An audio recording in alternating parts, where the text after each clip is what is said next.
Isto é Magnetec, a banda de surf music instrumental da Alemanha.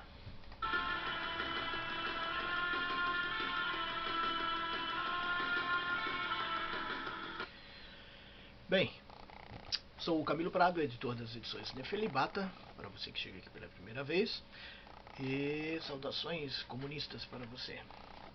Este é a terceira edição de Paris invadida por um flagelo desconhecido, Contos de Folhetim Francês 1, o Contos de Folhetim Francês 2, que vai se chamar Horror Vegetal, com 17 contos, todos contos de plantas, árvores, flores, florestas, jardins. Ainda não está pronto. Quer dizer, está quase pronto, mas vai demorar para sair ainda. Por hora, terceira edição do Paris invadida por um flagelo desconhecido. Antes de tudo, folhetim é um meio de publicação. Surge pela primeira vez com a publicação de um romance de Balzac, por volta de 1830, num jornal. Folhetim, feuilleton em francês, era um nome que os franceses davam a uma coluna bastante desprezada dentro do jornal. Era a coluna de menor valor dentro de um jornal. Lembrando que os jornais são divididos em colunas e a capa, por exemplo, é a mais valorizada, a matéria de capa é a mais valorizada. Mas dentro do jornal tem partes de menor valor, e ali a coluna de menor valor dentro do jornal chamava-se feuilleton, e foi onde foi publicada a novela do Balzac. Por isso chama-se literatura de folhetim, ou roman de feuilleton, literatura de folhetim, por conta da coluna em que era publicada. E é um meio de publicação. A ideia de uma literatura secundária, uma literatura ruim, uma literatura desprezível, surge com a publicação do Rocambole. Rocambole foi um personagem de um cara chamado Poisson Littéral, um pouco depois do Balzac, já nos anos 60, creio, do século XIX. Ele fez muito sucesso, esse personagem, Rocambole. Para se ter uma ideia, ele chegou o jornal que publicava Rocambole chegou a fazer tiragens de 100 mil exemplares por dia. Então, foi muitíssimo popular e deu essa ideia negativa para o folhetinesco, ou romance de folhetim, ou rocambolesco, né, que é um adjetivo que vem de rocambole, justamente. Enfim, fato é que isso que era uma coluna dentro do jornal no século XIX, por volta de 1830, onde foi publicado o Balzac, nos princípios do final do século XIX, princípios do século XX, ele torna-se independente, porque surgem as revistas de folhetim, ou seja, revistas de feuilleton, revistas que levam esse nome de folhetim porque elas publicavam aquele conteúdo que antes era publicado dentro da coluna chamada folhetim, dentro do jornal. E aí ela passa a ser praticamente toda literária, toda histórica, meio que cultural. Por quê? Para você ter uma ideia, essa aqui essa ilustração, ela é a ilustração do conto Paris invadida por um flagelo desconhecido, e saiu na capa da revista Monbonner. Ou seja, a literatura que no jornal estava dentro de uma coluna de menor valor, na revista de folhetim, ela é capa da revista. Mas ocorre que, na sequência de influências do decadentismo, Edgar Allan Poe, que é publicado na França por volta de 1855-56, e de Hoffmann, que é traduzido para o francês e publicado por volta de 1830-1836, portanto contemporâneo do surgimento do folhetim, da publicação do Balzac, mais a influência de Jules Verne, de H.G. Wells, de Arthur Conan Doyle Tudo isso junto forma o que os franceses passaram a chamar de literatura popular. A literatura popular é esta, que se publicou dentro das revistas de folhetim.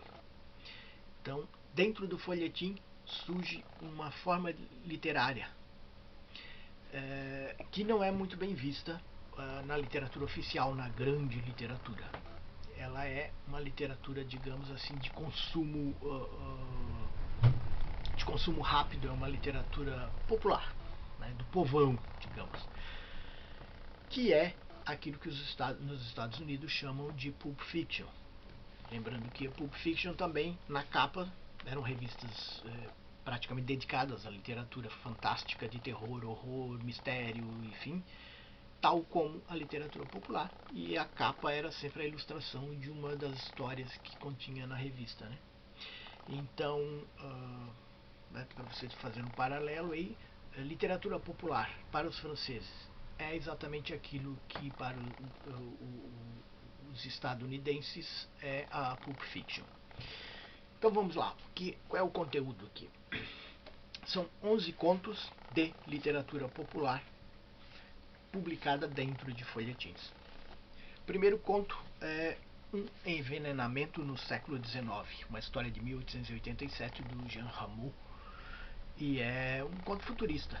Passa-se em 2085, se eu não me engano. Segundo conto, As Núpcias da Morta. É um conto de necrofilia. A Nepente. A Nepente é uma planta carnívora. É uma história de mistério, de aventura, meio policialesca, assim, que tem a Nepente. Paris invadida por um flagelo desconhecido, que dá título aqui. O sujeito sai na rua para ir aos correios e começa a ver umas manchinhas brancas que parece neve, mas não é neve, e aquilo começa a crescer uns cipós, umas trepadeiras. Por isso, Paris invadida por um flagelo desconhecido. Aquilo é um conto do Maurice Level. Esse é. Essa é a história de um personagem tipicamente decadentista, mas que lembra os personagens de histórias fantásticas de Lovecraft. Um sujeito que sai da cidade de Paris porque ele está meio nevrótico, né, neurose, e vai viver um tempo, uma temporada, na beira do mar, num local isolado, uma casa de pedra em que as ondas chegam a jogar algas no teto da casa. E ali ele começa a ver umas luzes, uns barulhos estranhos e tal. É um conto mais longo também. A Terrível Experiência do Dr. Cornelius Bell. É o sujeito, Dr. Cornelius Bell, é um sujeito que inventa uma fórmula para ressuscitar os mortos. É um líquido fosforescente que dá uma injeção para ressuscitar os mortos. Lembra muitíssimo o conto do Lovecraft, o Reanimator. Inclusive no final, para quem leu o conto e não viu o filme, para quem leu o conto do Lovecraft, Reanimator, sabe que lá no final tem uma notícia de jornal onde que dá um fechamento na história. E aqui ocorre a mesma coisa. A Última Tortura é um conto do André de Lorde. André de Lorde era conhecido como o príncipe do terror. Era um cara que fez muito teatro, peças de teatro de horror e de terror, que era do Canguinhol, onde ele encenava essas peças. E A Última Tortura, bom, conto de terror. Outros Homens que Estão no Mundo, isso aqui é de Pierre de La Batute, que é um escritor muitíssimo interessante, e é uma história que se passa na África Austral, nos confins do deserto do Kalahari.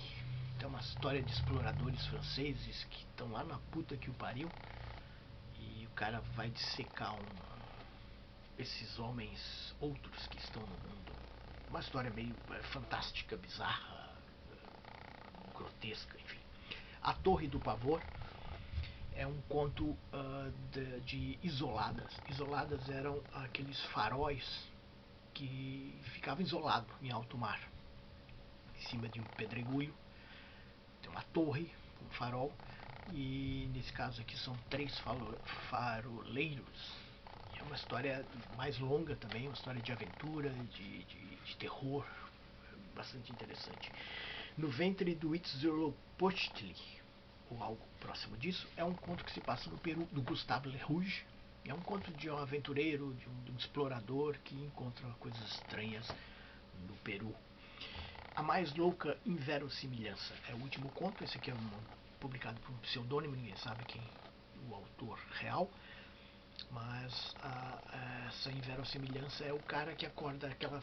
É a origem daquela história que virou filme, sei lá, virou livro, né? Eu Sou a Lenda.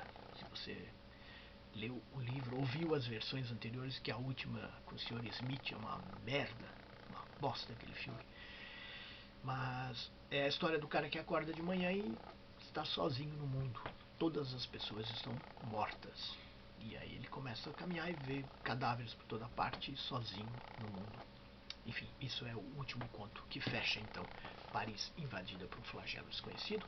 Você que adquiriu o volume que tem a capa em adesivo, você tem direito a um novo volume inteiramente de grátis, tá? Então é isso, grato por sua atenção. E falei da banda Magnetec, banda alemã de surf music instrumental.